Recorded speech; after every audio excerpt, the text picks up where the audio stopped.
Do'stlar, barchaga xayrli kun. Kecha kelgan Mini Cooperlarimiz xudo xolasa bugun srochniy chiqib ketadigan holatda sizlarga qisqacha ko'rsatamiz.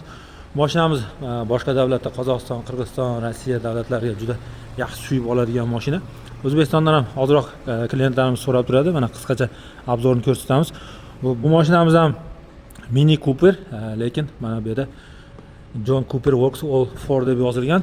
Bu 300 tadan oshiq ot kuchiga ega, lekin ikkalasi ham bir xil ikki ob'yom hisoblanadi.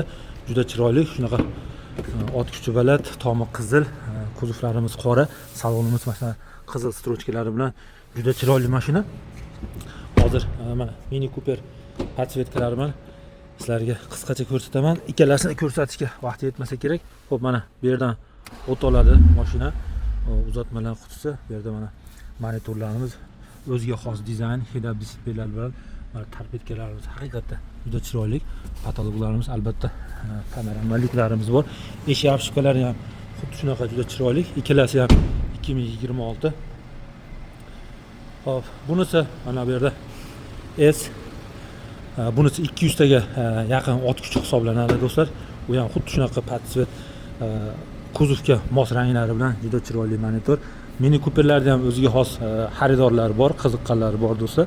Kimga kerak bo'lsa aloqaga chiqarsa, xudo xolasa bundan ham variantlarimiz bor. Mana juda chiroyli parlament salonlari bilan do'stlar. Ilohim barchaga nasib qilsin. Sog' bo'linglar.